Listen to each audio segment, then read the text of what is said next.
Hello dear students and welcome back to my channel. आज की हमारी वीडियो का टॉपिक है the method of scientific investigation excerpt written by Thomas Henry Huxley. This is a critical reading taken from degree 6 semester English unit 5 from the new syllabus. सबसे पहले about the author का नाम है Thomas Huxley. उनका जन्म 4 मई 1825 को हुआ था एंड ही डाइड ऑन 29 जून 1895। उनका प्रोफेशन ये था कि वो एक इंग्लिश के बायोलॉजिस्ट थे। बायोलॉजिस्ट यानी कि जो लिविंग थिंग्स के ऊपर स्टडी करे। वो नेचुरलिस्ट भी थे यानी कि वो नेचर की भी स्टडी करते थे। ही वॉज एन एजुकेटर, वो लोगों को पढ़ाते थे और वो जाने जाते थे एडवोकेसी के लिए। एडवोकेसी यानी कि सपोर्ट करना। सपोर्ट किस चीज़ का? वो एवोल्यूशन का सपोर्ट करते थे। एवोल्यूशन यानी कि चेंज, बदलाव लाना।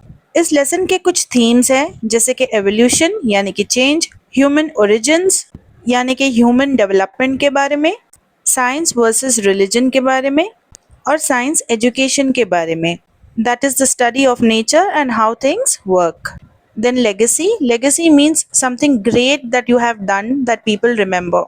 So he was a key figure in supporting Darwinian evolution. Evolution यानी कि चेंज, सो डार्विनियन एवोल्यूशन यानी कि डार्विनियन चेंज। सो बेसिकली ये चार्ल्स डार्विन से रिलेटेड है जो कि एक साइंटिस्ट थे। डार्विनियन एवोल्यूशन का मतलब ये है कि जितने भी प्लांट्स, एनिमल्स, ह्यूमंस, जितने भी लिविंग थिंग्स है वो ओवर अ मिलियन ईयर्स बदलते हैं धीरे धीरे। और अब जब हम लिविंग थिंग्स को देखते हैं सो अब जिस तरह वो नज़र आते हैं वो उसी तरह नहीं थे हमेशा से। ये जो जितने भी चेंजेस उनमें आए हैं उसके बाद वो ऐसे दिखते हैं। So this is Darwinian theory that living things change over the years. So apart from Darwinian evolution, he also shaped science education, means the study of nature and how things work, and learning of nature basically, and influencing intellectual thought on the relationship between science and religion. यानी कि Thomas Huxley की जो सोच है, जो intelligent thinking है, वो share करते हैं, उससे वो चेंज करने की कोशिश करते हैं रिश्ता साइंस यानी कि विज्ञान और रिलीजन यानी कि मजहब के बीच। Now let us understand the whole story, that is the core meaning.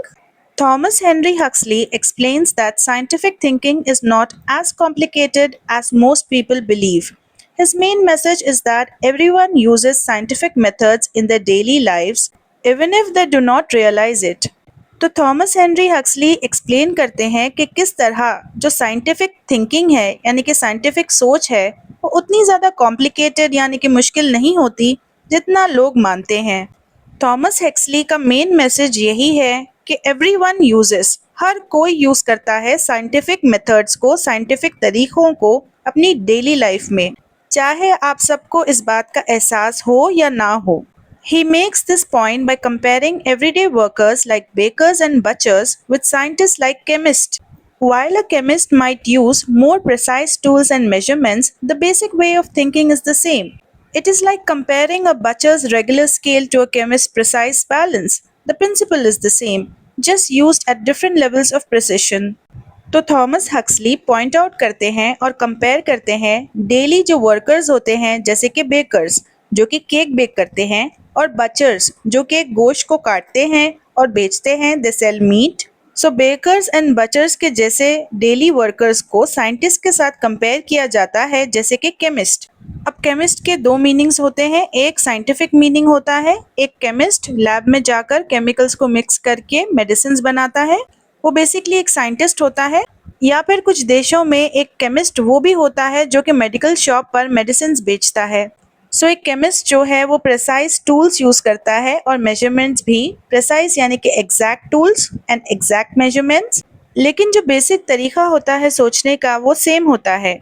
Only levels of precision are different, means कि एक बचर जब मीट कट करता है तो वो उस हिसाब के मेजरमेंट्स लेता है लेकिन हमेशा एग्जैक्ट नहीं होते वो measurements. On the other hand जब एक केमिस्ट मेजरमेंट्स लेता है तब वो सुपर एग्जैक्ट होते हैं, क्योंकि वो केमिकल्स के मेजरमेंट्स लेता है, इसलिए ज़री सी भी गलती बहुत ज़्यादा डेंजरस हो सकती है। Huxley challenges the common belief that scientists think in special ways that ordinary people cannot understand. Thomas Huxley उस यकीन को चैलेंज करते हैं कि लोग ये मानते हैं कि साइंटिस्ट का सोचने का तरीका स्पेशल होता है, ऑर्डिनरी पीपल नहीं समझ पाएंगे। He points out that when people hear terms like induction and deduction or about building hypotheses and theories, they might feel intimidated. But these are just fancy words for mental processes everyone uses every day. तो Thomas Huxley point out करते हैं कि जब लोग ऐसे word सुनते हैं जैसे कि इंडक्शन और डिडक्शन, इंडक्शन यानी कि सबसे पहले आप चीज़ों को ऑब्जर्व करते हो एंड देन एक जनरल रूल बनाते हो, डिडक्शन यानी कि आप एक जनरल रूल के साथ स्टार्ट करते हो and then you apply to a specific case, then building hypothesis means making an educated guess based on whatever you know. तो ये सारे शब्द जो हैं उनका मतलब तो बहुत आसान है, लेकिन ये फैंसी वर्ड्स होने की वजह से जब लोग ऐसे वर्ड्स को सुनते हैं तब उन्हें इंटिमिडेटेड फील होता है, यानी कि नर्वसनेस फील होती है कि लोग तो हमसे ज़्यादा जानते हैं, लेकिन रियलिटी में तो बस ये फैंसी वर्ड्स है मेंटल प्रोसेसेस के लिए जो हम हर रोज लाइफ में यूज करते हैं। The text comes from a lecture where Huxley, a British biologist and anthropologist, wanted to show that scientific methods are based on natural human thinking. तो ये जो टेक्स्ट है the method of scientific investigation, वो दरअसल Huxley का दिया गया एक लेक्चर है जिसमें से एक स्मॉल पीस ऑफ टेक्स्ट को आपकी टेक्स्ट बुक में प्रिंट किया गया है। हक्सली जो कि एक ब्रिटिश बायोलॉजिस्ट थे, यानी कि जीवित चीज़ों के बारे में, लिविंग थिंग्स के बारे में स्टडी करते थे, और एंथ्रोपोलॉजिस्ट यानी कि जो इंसानों की स्टडी करता हो, उनके पास्ट की और किस तरह उनकी लाइफ इवॉल्व हुई है, चेंज हुई है ओवर द टाइम। तो थॉमस हक्सली बताना चाहते थे कि जितने भी साइंटिफिक मेथड्स है यानी कि तरीके हैं वो दरअसल नेचुरल इंसान की जो थिंकिंग होती है उसी के ऊपर बेस्ड है। His main argument is that scientific investigation is simply the normal way the human mind works when trying to understand things carefully and precisely. तो थॉमस हक्सली जिस बात के ऊपर आर्ग्यू करते हैं यानी कि बहस करते हैं वो ये है कि जितनी भी साइंटिफिक इन्वेस्टिगेशन है यानी कि साइंस की जितनी भी रिसर्च है वो और कुछ भी नहीं है बल्कि सिंपल वर्ड्स में नॉर्मल इंसान के दिमाग में चलने वाली चीज़ें हैं। इसी तरह इंसान का दिमाग काम करता है जब वो कोई भी चीज़ को समझने की कोशिश करता है ध्यान से और प्रेसाइसली यानी कि exactly.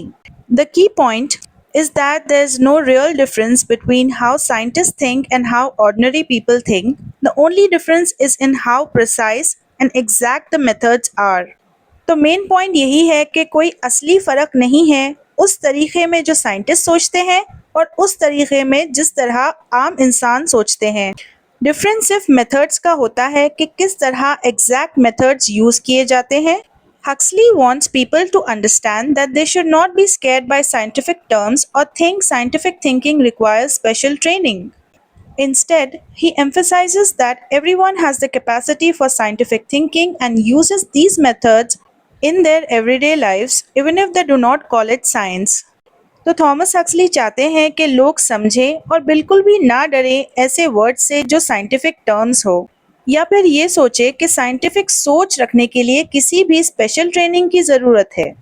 Instead of this he emphasises यानी कि वो इम्पोर्टेंस देते हैं कि हर किसी में इतनी काबिलियत होती है यानी कि कैपेसिटी होती है कि वो भी साइंटिफिक तरीके से सोच पाए और इन मेथड्स को अपनी डेली लाइफ में इस्तेमाल करे, चाहे वो इन मेथड्स को साइंस का नाम ना दें फिर भी।